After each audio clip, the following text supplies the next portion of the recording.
From the very beginning, Frank thought his future was already written. 3 childhood friends, 1 promise, 1 college, and a bond that was supposed to last forever.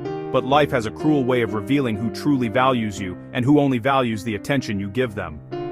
Frank, Winona, and Naomi grow up inseparable, making childish vows about college, marriage, and staying together no matter what. And for a long time, Frank believes in that promise with his whole heart. Then Calvin enters the picture, a poor, sponsored student everyone feels sorry for, and slowly, almost invisibly, everything starts to shift. What begins as kindness turns into favoritism, and before Frank even realizes it, he's no longer the center of the friendship he once held so tightly. It starts with small things: borrowed clothes taken without permission, his door code shared behind his back, his feelings brushed aside because Calvin has it harder, and every time Frank tries to speak up, he's painted as petty, selfish, or cruel. Even when he sacrifices his own dream to attend the same college as them, they don't notice, because all their attention is already somewhere else. The breaking point comes when Frank finally chooses himself, quietly switching schools, planning to go abroad, and deciding that for once, his life won't revolve around keeping others comfortable.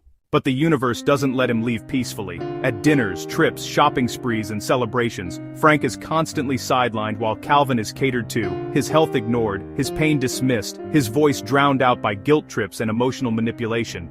Even when Frank collapses from eating food that could seriously harm him, they still accuse him of acting, of being dramatic, of trying to embarrass Calvin. That's when the truth finally sinks in for Frank, that to them, his suffering will always matter less than Calvin's discomfort. The final straw comes with the violin, a priceless keepsake from his grandmother, a symbol of love, memory, and trust, broken, carelessly, and then brushed off like it was nothing. When Frank demands accountability, he's forced to apologize instead, gaslit into believing he's the villain for daring to be hurt. In that moment, something inside him snaps, not loudly, not violently, but completely. He realizes that love without respect is just another form of neglect. Frank leaves, quietly, decisively, boarding a plane to a new life, cutting contact, blocking calls, choosing dignity over nostalgia. Back home, Winona and Naomi convince themselves he's just throwing a tantrum, that he'll come crawling back like he always has, until reality hits them hard. Frank never enrolled in their college, he never planned to come back, and for the first time, they're forced to confront the truth they ignored for years, that they failed him when it mattered most. As Frank rebuilds his life abroad, he meets Sadie, someone who doesn't pity him, doesn't compete for control, doesn't demand loyalty as payment for affection. She listens, understands, supports, and most importantly, chooses him without hesitation. Where Winona and Naomi tested him, pressured him, and treated love like a bargaining chip, Sadie offers him peace. And that difference changes everything. Back home, the truth about Calvin finally comes out. The lies, the manipulation, the broken violin, the dead fish, the staged victimhood, and suddenly, Winona and Naomi see the pattern they were blind to all along. But realization doesn't reverse damage. By the time they den